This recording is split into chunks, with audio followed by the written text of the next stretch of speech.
Welcome to Influential Entrepreneurs, bringing you interviews with elite business leaders and experts, sharing tips and strategies for elevating your business to the next level. Here's your host, Mike Saunders.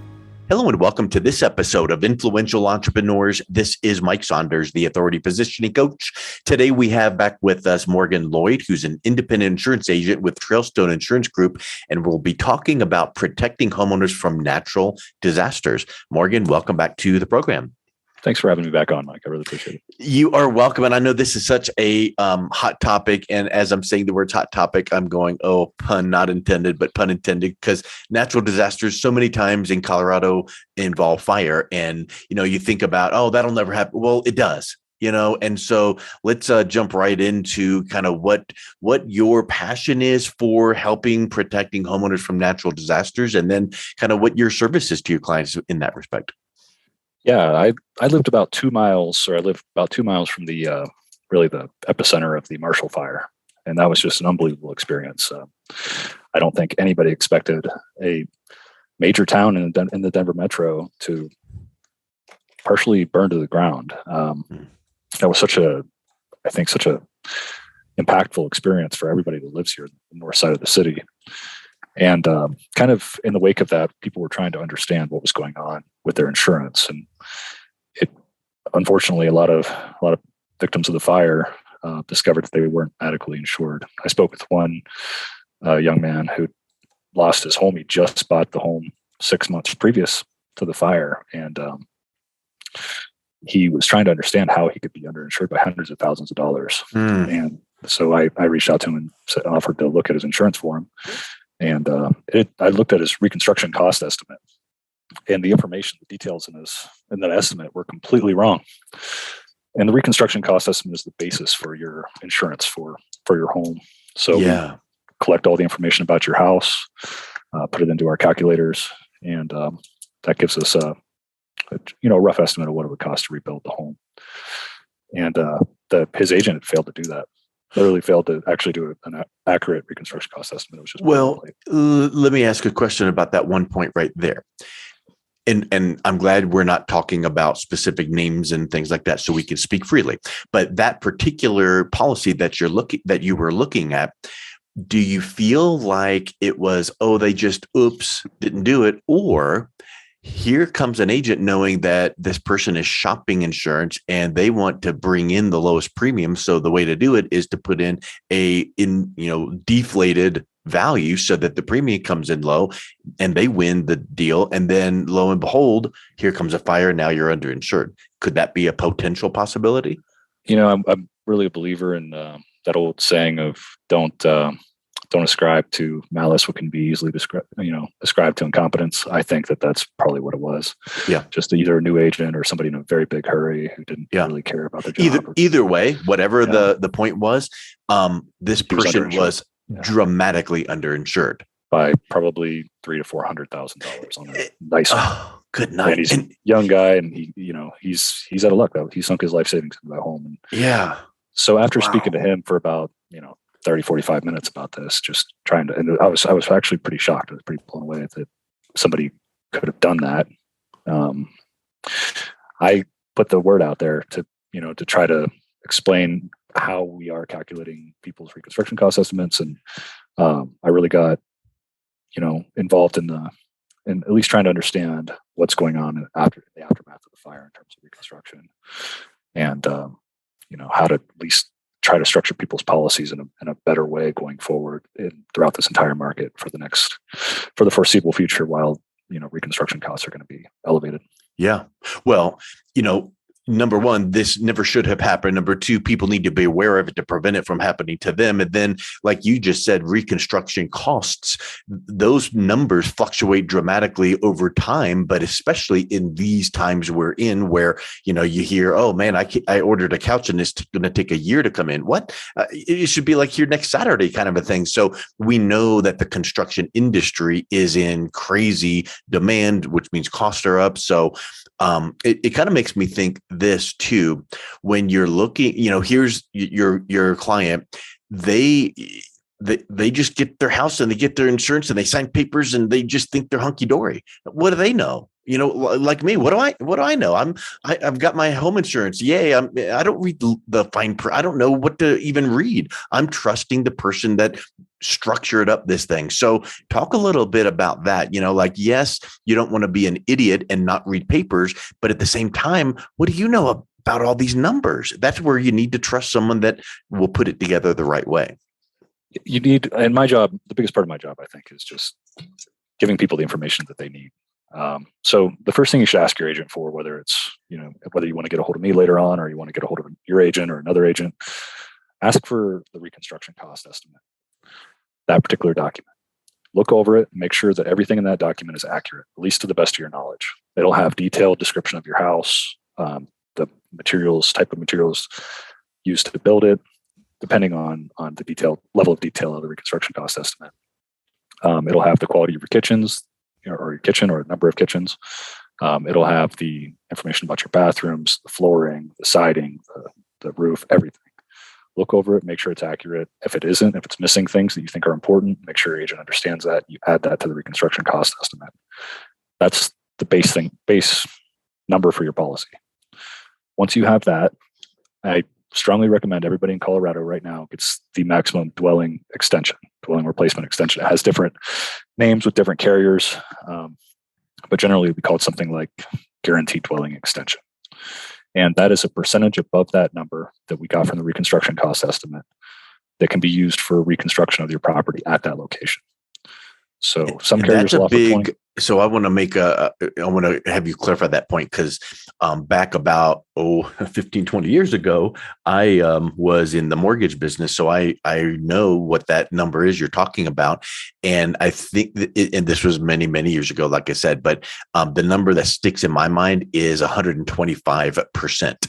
So if your house is worth 100,000, then if it burned down and you need 125 to rebuild it, then okay, you're good to go. So talk a little bit about that number. So even if the number's a little off, the construction cost estimate is X and it's a little bit low, this little gap protection will protect you. So what do you guys do, and what are some of the numbers that other carriers provide?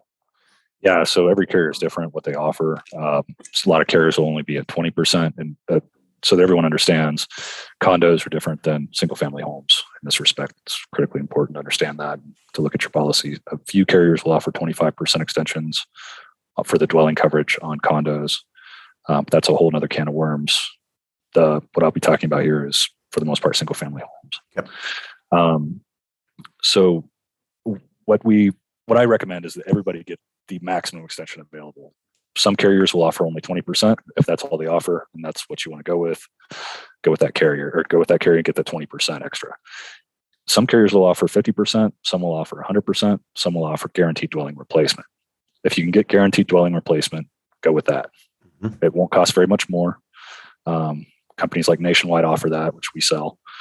But other companies like Safeco, with certain policies with companies like Travelers, we can offer 100% extension. So if you have $400,000 in your dwelling coverage, that'll give you $800,000 to rebuild at that location. You can't walk away with that money, but you can rebuild as it was. Yeah. And that's only for reconstruction as it was. So that kind of leads to the next topic, which is ordinance and law coverage. And I know that can be, even that dwelling extension can be kind of complicated. But it's really important to max that out. Get the most. But even if you knew, hey, make sure when you're setting up your policy to ask for this thing that you've never heard of, reconstruction cost. Okay, well, show me that. And even if you're looking over that going, well, okay, numbers, I don't really get it, but okay, they look pretty accurate. Okay, that's good. At least I'm ahead of the game because I've never known to ask about that before. But then this dwelling coverage extension concept, if it's whatever percentage, the most you can get, then that gives you an extra level of comfort to know that you're taken care of. So now that's a great piece, that I think a lot of people don't even realize they should have been doing. Unfortunately, in this market, it's essential. It's not even a peace of mind thing at this point, because the reconstruction cost estimates, from what I'm seeing, compared to the estimated real reconstruction costs after the Boulder fire or after the Marshall fire, are totally out of whack. I mean, we're looking at maybe and it totally depends on the home and the quality of the finishings and the location and everything else. But the reconstruction cost estimates come in, 60% of, $400, $450 a square foot, what we're seeing in Boulder. So, with some carriers, they're doing a better job of just really increasing that dwelling coverage to make up for that if they don't have the extensions available. But if, just get as much coverage as you can, it's reasonable. Usually those extra coverages aren't too expensive. Talking $200 a year on a $2,000 a year policy for a home. So it makes sense to definitely max those out. But it's important to understand also that does not cover ordinance and law changes. So as codes change, as laws change about reconstruction of homes over the years, that would not be covered. That's excluded by homeowners insurance policies. So you need to have an endorsement that will kick in more money in the event that you need to rebuild to an updated code. And that's ordinance and law coverage. Depending on the age of your home and your location and what you may know about your local code changes, you would likely want to increase beyond the default 10% after maybe 10 to 15 years. Go to 20, 25%.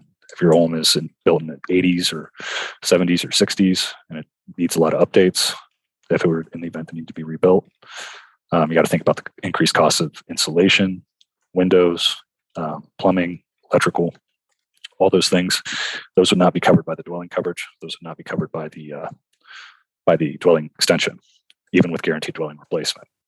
So you need to increase that ordinance and law coverage to 25 to 50% on a 50-year-old home would be a good choice. Does that make sense? It totally does. And the one thing that does make sense to me is there's a lot that goes into this and people might not understand it. And please guide me, Obi-Wan Kenobi, because I have no clue. Right. So it's like you just need someone that can tell you and guide you and speak logically and understand this. And that's a big opportunity, but a big problem like the one you mentioned about the person that was severely underinsured. Yeah, it's unfortunate that we kind of have to be in a position of trust. I wish it was simpler. I wish these policies were simpler, but having kind of so much variation in policies available to homeowners or to anybody who wants to buy insurance gives more opportunities on pricing and just more market opportunities in general. So it's unfortunate that every single policy isn't guaranteed dwelling replacement with some kind of automated ordinance and law coverage so that everybody knew that they were guaranteed to be covered.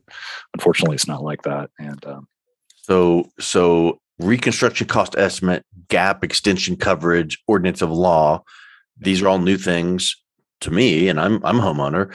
What are some of the other things that would help protect homeowners from natural disasters and make sure they've got the best coverage?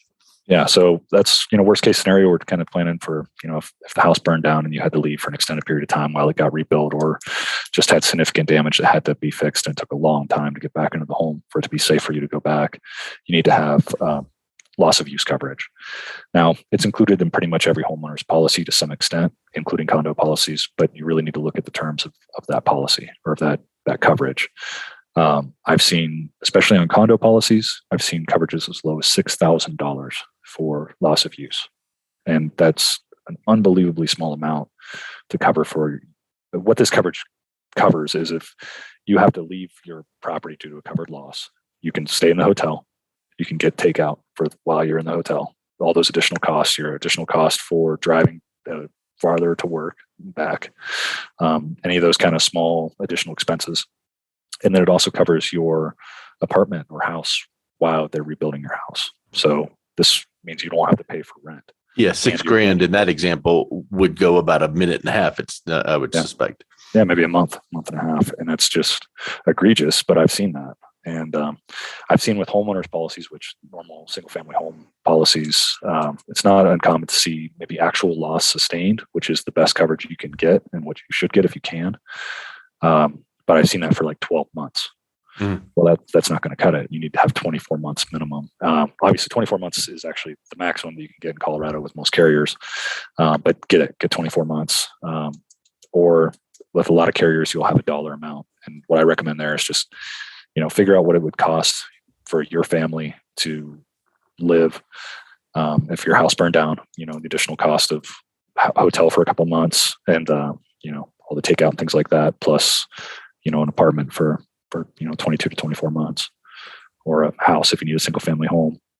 And just make sure you have that dollar amount. Make sure the terms are 24 months, not 12 months. Just got to make sure. And you'll see that.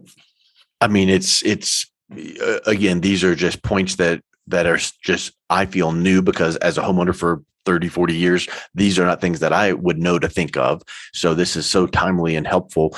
One thing that I did personally this past, right around Christmas time is, and so tell me if this would be helpful too. I took my phone and I turned on the video and I slowly walked through the entire house and I filmed everything in our house, so that, here's all the books, here's our instruments, here's our computer equipment, because if anything ever happened, I don't remember what I have, and why have 4,000 pictures laying around? I can have this video and pause it and take a screenshot and whatever. So talk a little bit about documenting things like that. Well, that's definitely a good idea. And the more detailed you can be with your documentation, the better. Look inside of drawers. Make sure you have an accurate accounting, or at least as far as possible, have a reasonably accurate accounting of all of your personal possessions. And then if you can, try to figure out how much it would cost to replace them new. So you might think, hey, I got a beat up old fridge. And you could cover it as a beat up old fridge, but, maybe the minimum. But if you want to buy, a new fridge that would replace the old one, at least a comparable fridge to what you had, you got to think about that, new cost. Your appliances, your furniture, your clothes, your kids' toys. Think about all those things and get a dollar amount, and then make sure you have that much coverage in your terms for your personal property coverage, or it'll be something like a contents coverage on your homeowner's policy. And then make sure that you have, as an endorsement on your policy, replacement cost contents or brand new belongings. It'll have some kind of terminology like that. Just ask your agent, make sure you have replacement cost on your personal property. And that'll save you an enormous amount of pain and suffering of realizing that you lost all your stuff and you don't even have the money to replace it in the event of a loss. Unfortunately, a lot of carriers, a lot of agents, to save money, won't give their clients replacement cost on personal property. And you wouldn't think about it. You wouldn't really look at that. Yeah, you really wouldn't. You think house is my structure, but there's a lot of stuff in your house. Like for me, we probably have 20 plus instruments. Well, that's not your dwelling, so that you need to make sure that's covered. And with things like musical instruments, jewelry, sometimes guns, tools, you would need to have an extra endorsement for most carriers to make sure that you had those covered. You'd have that detailed listing of what they are and what they're worth, or what they would cost to replace. And you'd have that extra endorsement to cover that. Yeah, I know for me, it was, I think the phrase is called scheduled. So we've got it scheduled with jewelry and with all the instruments. And now here's something that I'm fuzzy on, a hot tub. So that's not touching or connected to the dwelling. Does that need to be scheduled, or is that part of the house coverage? Yeah, that'd be covered under the house if it's connected to plumbing. Things like water heaters, hot tubs, bathtubs, all that kind of stuff is if it's attached to the tubs. Really, you're thinking about things you could pick up, throw out the window. If you're strong enough to throw your fridge out the window, then or things if you pick your house up and turn it on its side and shake it and dump everything that would fall out. Generally, those things would be you would need to cover those under personal property coverage, whereas everything else would be covered under. Everything we've talked about here is things that, whether it's a natural disaster or not, you need to know about. But the trigger of a natural disaster like fire here in Colorado has made a lot of people realize, ooh, I'm in trouble, or I want to make sure I'm not in trouble. So, these are things that you should be doing whether a natural disaster could hit or not. Any final thoughts on this before we wrap up? With anyone listening to this might want to call Morgan and just kind of get a second opinion, double check on their policy. But any final thoughts? And then what's the best way to reach out and connect with you? Yeah, absolutely. In terms of kind of final thoughts on this, there's different carriers are much different on pricing on these kinds of coverages. So I've seen a lot that we're able to really increase people's coverages, and by hundreds of thousands of dollars, and still save them money for switching from carriers that, maybe are charging a lot in this market. Maybe they're big national companies that do a lot of advertising on the Super Bowl, but they're not very competitive in this particular market because they don't like the fire risk generally, or for whatever reason, they're just not competitive. So we can get people much, much better coverage on their homeowners policy with a few of the companies that we work with, and still save them sometimes really substantial amounts of money. So even if it's like, hey, it's the same amount of money, but look at all this extra coverage you've got, that's a win. But if you can get better coverage and save $1 or $2, double win. So that's awesome. And it's amazing. It's amazing that, people get stuck with, and I understand it, that it's kind of, nobody wants to think about insurance. It is the least exciting thing to shop for, but, right. And it can be tedious, especially if you're, getting a ton of calls about it, but, you can save a substantial amount of money sometimes and get much better coverage. Then that's the way to go. But to get a hold of me, just call or text me 720-902-5818 or email me at mlloyd@trailstoneinsurance.com or reach out to me on Facebook. It's the easiest way to get a hold of me. Excellent. Well, Morgan, thanks so much for coming on. It's really informative and helpful in all the content we covered today. Yeah, thanks, Mike. I really appreciate you. You've been listening to Influential Entrepreneurs with Mike Saunders. To learn more about the resources mentioned on today's show or listen to past episodes, visit www.influentialentrepreneursradio.com.